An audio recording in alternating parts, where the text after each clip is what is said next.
নমস্কার বন্ধুরা, আমি সীমা। আমার সহচরী লাইফস্টাইল চ্যানেলে সকলকে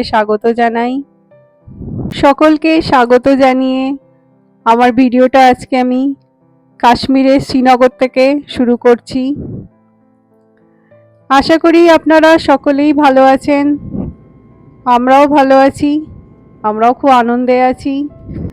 আজকে 17 মার্চ সোমবার সকালবেলা আমাদের দিল্লি থেকে কাটরা হয়ে শ্রীনগরের ফ্লাইট ছিল। দিল্লি থেকে ডাইরেক্ট কোনো ফ্লাইট শ্রীনগরে নেই, ওয়ান স্টপ নিয়ে জম্মু হয়ে যেতে হয়। জম্মু মিলিটারি অধ্যুষিত একটা এয়ারপোর্ট। এখানে সিকিউরিটি গার্ডের খুবই কড়াকড়ি। আমাদের প্লেনটা জম্মুতে প্রায় আধ ঘন্টা মতো দাঁড়িয়েছিল। এখানে সবার বোর্ডিং পাস চেকিং হয়, সমস্ত ব্যাগেজ হাতে যেগুলো থাকে সমস্ত চেকিং হয়, তারপর জম্মু থেকে ছেড়ে দেয়। যখন জম্মুর কাছাকাছি পৌঁছেছি তখন দূরে প্লেন থেকে এই কাশ্মীরের বা হিমালয়ের বরফ ঢাকায় প্রথম হিমালয় দেখতে পেলাম।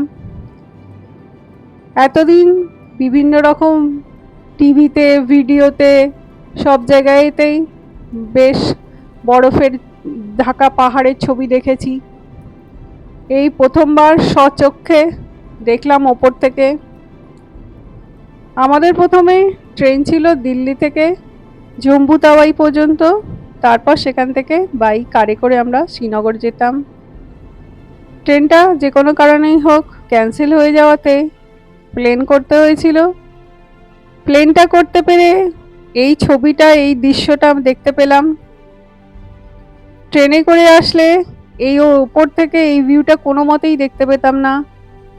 বরফ ঢাকা হিমালয়ের অসাধারণ সুন্দর একটা ছবি, তার সাইডে সাদা পেঁজা তুলোর মতো মেঘ ভেসে বেড়াচ্ছে।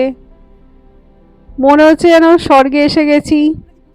ছোটবেলায় যে পৌরাণিক নাটকগুলো টিভিতে দেখতাম সেইগুলোতে এরকম সুন্দর করে বানানো থাকতো দৃশ্যগুলো, সেই দৃশ্যগুলোই আজকে নিজের চোখের সামনে দেখছি। সাদা হিমালয়ের চূড়া পাহাড়ে বরফে ঢেকে গেছে, একেবারে ওপর দিকটা শুধুই বরফ, সেখানে কিছুই আর নেই। একটু নিচের দিকে একটু কালো কালো যেগুলো মনে হচ্ছে এগুলো অ্যাকচুয়ালি গাছ হয়ে আছে। ওপর থেকে দেখছি তো প্লেনের মধ্যে বসে মনে হচ্ছে যেন হাত বাড়িয়ে ছুঁয়ে দেখি একবার। প্লেন এখনো অনেক ওপর দিয়ে উঠছে, তাই ছোঁয়ার কোনো প্রশ্নই নেই। আর মনের মধ্যে চরম উত্তেজনা যে কতক্ষণে ওই জায়গাগুলোয় গিয়ে আমি পৌঁছাতে পারবো, সামনে থেকে দেখতে পাবো। কি অপূর্ব দৃশ্য, এ ভাষায় প্রকাশ করা যায় না, কে নিজের চোখেই দেখতে হবে আর ফিল করতে হবে। জম্মু থেকে যখন প্লেনটা আমাদের ছেড়ে দিয়ে শ্রীনগরের দিকে যাচ্ছিল তখনও এই সেম দৃশ্য। জম্মু থেকে এয়ারপোর্ট থেকে যেটা দেখা যাচ্ছিল সেগুলো বেশ দূরে ছিল, কিন্তু যত শ্রীনগরের কাছে যাচ্ছি তত এই হিমালয়, বরফ ঢাকা হিমালয় যেন ক্রমশ কাছে এগিয়ে আসছে। দূর দূরান্ত পর্যন্ত হিমালয়ের বরফ ঢাকা দেখতে পাওয়া যাচ্ছে, আর তার ফাঁকে সাদা সাদা পেঁজা তুলোর মতো মেঘ। এর আগেও যখন প্লেনে উঠেছি পেঁজা তুলোর মতো মেঘ দেখতে পাওয়া যায় সব সময়ই, কিন্তু সেখানে হিমালয়টা দেখতে পাওয়া যেত না। এই রেঞ্জগুলো মানে মাউন্টেনের পিকগুলোর নাম জানি না, কিন্তু অপূর্ব সুন্দর দেখতে। যতটা দূর সম্ভব ফোকাসকে বড় করে ছোট করে দেখার চেষ্টা করছি আর দেখানোর চেষ্টা করছি। অনেকক্ষণ ধরে এইটা দেখতে দেখতে আস্তে আস্তে আমরা শ্রীনগরে পৌঁছে গেলাম। এয়ারপোর্ট থেকে বেরিয়েই আমাদের ট্যাক্সি রেডি ছিল। হাই ফ্রেন্ড, আমাদের আজকে ট্যুরের ডে সেকেন্ড। আমরা দিল্লি থেকে শ্রীনগর পৌঁছে গেছি ভায়া জম্মু। এখন ট্যাক্সিতে উঠে পড়েছি, হোটেলের দিকে চলেছি। বাইরের সিনিক বিউটি বলার কথা নয়, উপরে প্লেন থেকে দেখেছি, দেখে মনে হচ্ছে স্বর্গে এসে গেছি। ঠিকই বলে, স্বর্গ যদি কোথায় থাকে সেটাই কাশ্মীর। নেক্সট এগুলো হোটেলে গিয়ে দেখাতে থাকি। চলুন আপনারাও আমাদের সাথে দেখতে থাকুন। সাইডে ট্যাক্সিতে মেয়ে বসে আছে, সামনের সিটে আমার হাজব্যান্ড। দেখানো কি যাবে, এক করে দিবি না।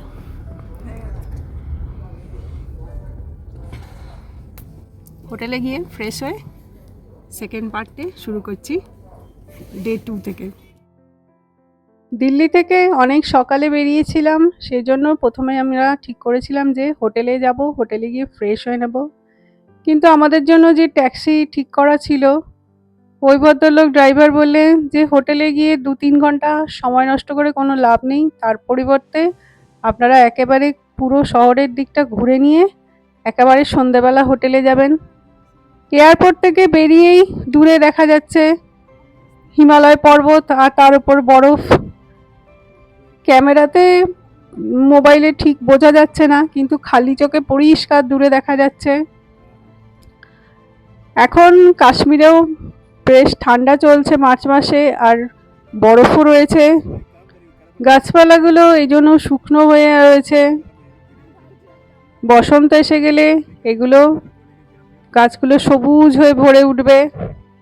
এই যে দূরে পাহাড় দেখতে পাওয়া যাচ্ছে, তার উপরে বরফ। মনটা সবসময় বলে উঠছে কতক্ষণে ওই পাহাড়ে গিয়ে পৌঁছাবো। আমি প্রথম থেকেই ভিডিও তোলার চেষ্টা করছি, তাই দেখে আমাদের ড্রাইভার ভাই বলল যে ওই জায়গাগুলোতে নিয়ে চলে যাওয়া হবে, আমাদেরকে বেড়াতে নিয়ে যাবে বলে, তখন পাশ থেকে একেবারে বরফ দেখব। আর এই চলে এলাম প্রথম ঝলক বিশ্বের অন্যতম ভালো সুন্দর লেক, ডাল লেক। ডাল লেকের নীল জলে শিকারা ভেসে চলেছে।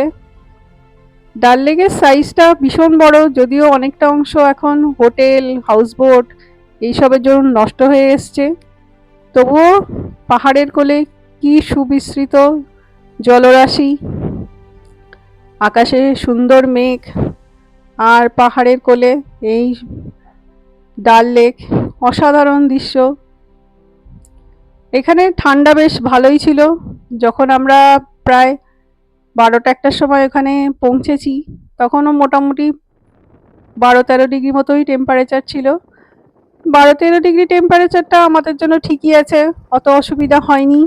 আমাদের ড্রাইভার বলল যে আগে গিয়ে একটা মোগল গার্ডেন দেখে নিতে। কাশ্মীরে অনেক রকম মোগল গার্ডেন আছে, শালিমার বাগ, চশমে শাহি, এই সমস্ত। কিন্তু এই ঠান্ডার সময় সেগুলোতে বিশেষ গাছপালা ফুল হয়ে নেই, বিশেষ করে টিউলিপের এখনো সিজন চালু হয়নি, তাই সেগুলো এখনো পুরো ন্যাড়া হয়ে আছে। এতগুলো মোগল গার্ডেন তো একসাথে দেখা সম্ভব নয়, তাই আমাদের ড্রাইভার বলল এই মুহূর্তে যেটা সবচেয়ে ভালো লাগে সেই চশমে শাহি মোগল গার্ডেনে নিয়ে গেল। এটা পাহাড়ের ওপরে, চার সাইডে হিমালয় দিয়ে ঘেরা, আর তার মাঝখানে সুন্দর একটা বাগান করা আর একটা ফাউন্টেন রয়েছে। আমরা এই চশমে শাহির ভিতরে ঢুকে গেছি, সিঁড়ি দিয়ে চলছি। এই মোগল গার্ডেনে ঢোকার আগে নিচে প্রচুর স্টল রয়েছে, সেখানে বিভিন্ন রকম খাবার দাবার পাওয়া যায়, বিশেষ করে ঝালমুড়ি। তাছাড়া এখানে ফেমাস চা, কাওয়া, এগুলো সমস্ত পাওয়া যায়। এবারে গিয়ে দেখলাম প্রচুর বাঙালি এসছে, আর কাশ্মীরিরাও বেশ ভালোই বাংলা বোঝে, বলতে পারে না, কিন্তু দোকানে গিয়ে কোনো কথা বাংলায় বলে ফেললে ওরা ঠিক উত্তর দিয়ে দেয় সঙ্গে সঙ্গে শুনতে পেয়ে। এখানে মানুষের ভিড় ভর্তি। এই গার্ডেনের মধ্যেও বিভিন্ন কাশ্মীরি পোশাক পরে ছবি তোলার ব্যবস্থা আছে। একবার ভাবলাম এখানে একটা ছবি তুলি কাশ্মীরি পোশাক পরে, কিন্তু আমার মেয়ে বলল না, শিকারাতে গিয়ে তুলবো, তাই ছবি তুলিনি, নিজেদের মতো ঘুরে ঘুরে চারপাশটা দেখাচ্ছি। আলো ঝলমলে। শুনেছিলাম কয়েকদিন আগে নাকি এখানে স্নোফল হয়েছিল, কিন্তু এখন আজকে আমাদের কপাল ভালো, আকাশ পরিষ্কার আর ঠান্ডাটাও ঠিকঠাকই রয়েছে। চারপাশের বিউটি বলার কথা নয়, খুব সুন্দর। শীতকালে এই জায়গাগুলো পুরো বরফে ঢেকে যায়। এখন মার্চ মাস চলছে বলে বরফ একটু গলে গিয়ে ওপর দিকে উঠে গেছে, কিন্তু বসন্ত আসেনি বলে গাছগুলো এখনো ন্যাড়া ন্যাড়া হয়ে রয়েছে। এই গাছগুলো সবুজ হয়ে উঠবে যখন বসন্ত আসবে। এখানে দূরে একটা স্থাপত্য করা রয়েছে। এই স্থাপত্যটার মধ্যে দিয়ে একটা সুন্দর ঝর্ণা বয়ে যাচ্ছে। এই ঝর্ণার জলটা আসছে পেছনের পাহাড় থেকে।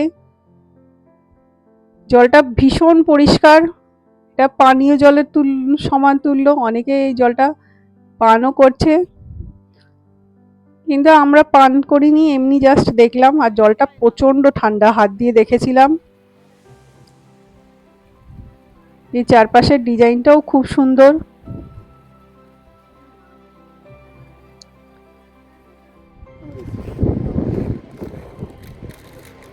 চশমেশাই থেকে দূরে দেখা ডাল লেক, পাহাড়ের কোলে বিশাল বড় লেক, দারুণ সুন্দর একটা ভিউ। চশমেশাই থেকে বেরিয়ে আমরা আদি শঙ্করাচার্য মন্দিরের দিকে এগিয়ে গেলাম। এটা প্রায় 1100 ফুট উঁচুতে অবস্থিত। এখানে একটা শিবের মন্দির রয়েছে, আর তার সাথে আদি শঙ্করাচার্যের তপস্যা করার জন্য একটা স্থান রয়েছে। 240টারও বেশি সিঁড়ি ভেঙে ওপরে উঠতে হয়। ওপর থেকে শহরের ভিউ, ডাল লেকের ভিউ অসাধারণ সুন্দর। আমাদের সেকেন্ড ডেস্টিনি এটাই ছিল। এই মন্দিরটা বিশেষত্ব, এটা পাহাড়ের উপরে একটা পাথর দিয়ে সুন্দর করে বানানো। এটা প্রায় 371 বিসিতে বানানো। আমরা এই যে অর্ধেক সিঁড়ি উঠেও এসেছি। এই সিঁড়িগুলো দিয়ে উঠে উঠে মাঝে মাঝে বসার জায়গা আছে, জল খাবার জায়গা আছে। কিছুটা করে সিঁড়ি ভেঙে উপরে উঠি আর একটু করে বসে পড়ে জল খাই। সেই সময়ই একটা ভিডিও নিলাম। আশেপাশে সুন্দর নিস্তব্ধতা, কত মানুষ আসছে। অলমোস্ট মন্দিরের ওপরে পৌঁছে গেছি। উপর থেকে নিচে এই যে ডাল লেক, ডাল লেকের এই দিকটা হাউস বোট গ্রাম হয়ে ভরে গেছে, অনেকটা অংশ নষ্ট হয়ে গেছে।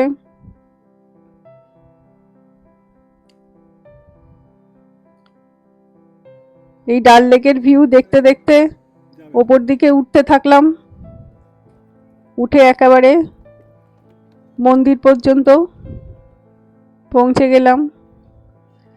কাশ্মীরে হিন্দু মন্দির খুব একটা নেই, এইখানে এই একটা আছে। পেলগাঁও, চন্দনবাড়ির দিকে একটা দুটো আছে।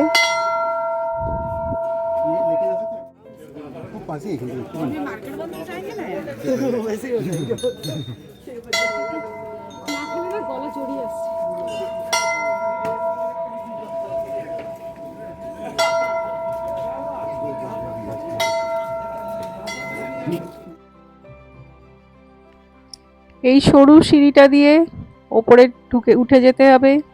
ভেতরে একটা বড় শিবলিঙ্গ আছে, একজন পূজারী রয়েছেন, চাইলে পুজো দিয়ে দেওয়া যায়। আমি, আমার মেয়ে আর আমার হাজব্যান্ড আমাদের নাম গোত্র বলে পুজো দিয়েছিলাম মন্দিরের ভেতরে। এই যে বড় একটা পাথর দিয়ে তৈরি, বিশাল এখানে লাইন পড়েছে। আমরা লাইনে দাঁড়িয়ে মন্দিরেরও একটা ভিডিও করে নিলাম, আর চারপাশটারও ভিডিও একটা করে নিলাম। শঙ্করাচার্য মন্দির থেকে বেরিয়ে আমরা চলে এলাম ডাল লেকে। এই দিকটা ডাল লেকে শিকারা চলছে, আর এখানে ছোট ছোট অনেক স্টল রয়েছে।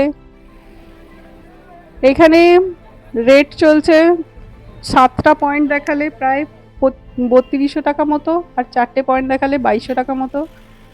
আমরা 4টে পয়েন্টই নিয়েছিলাম। বাঙালি যেখানেই যাই ফুচকা খেতে ভালোবাসি। চশমেশাই থেকে বেরিয়ে ঝালমুড়ি খেয়েছিলাম আর চা খেয়েছিলাম কাওয়া।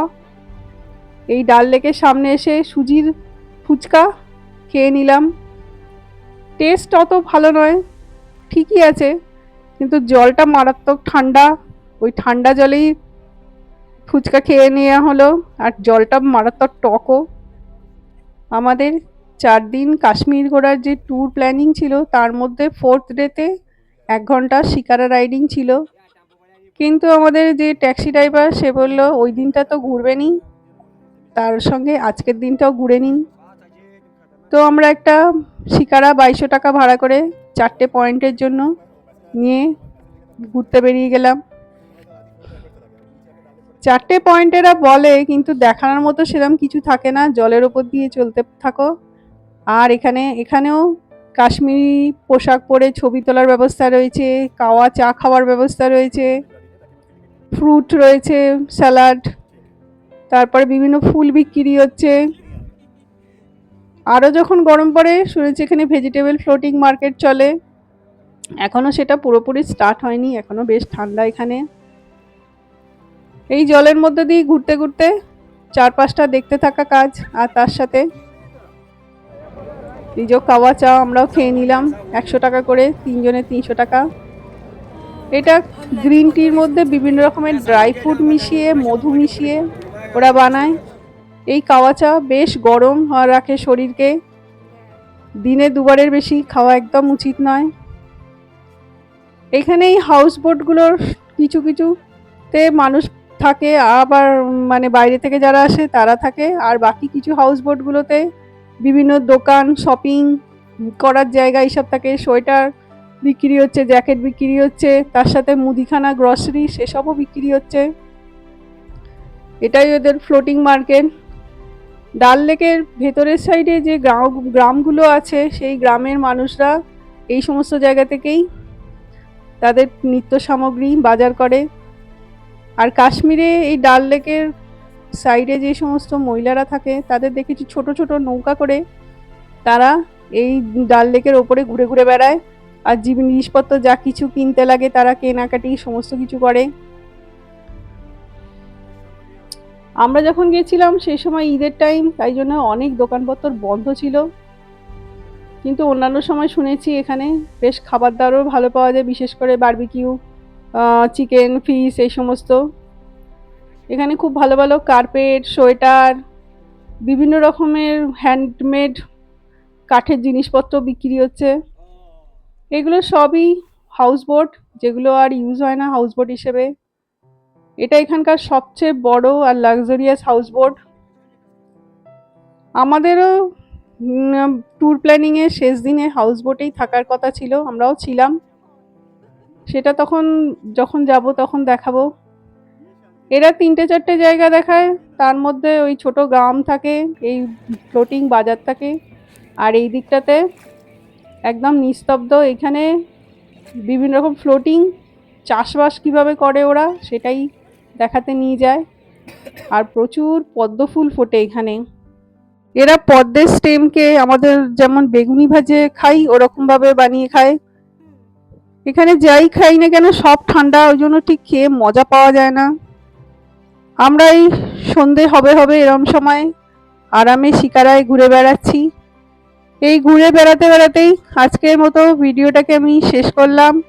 ভালো লাগলে লাইক, শেয়ার, সাবস্ক্রাইব করে নেবেন। ফেরত আসছি পরের দিনের ভিডিও নিয়ে। এখন আমি কাশ্মীরের এই বেড়ানো যাওয়ার ভিডিওগুলোই পরপর দেখাতে থাকবো। এখানে শিকারা রাইডিং হয়ে গেলে আমরা হোটেলে ফেরত গেছিলাম রাত্রিরে নাইট স্টে করব বলে। আজকের মতো নমস্কার।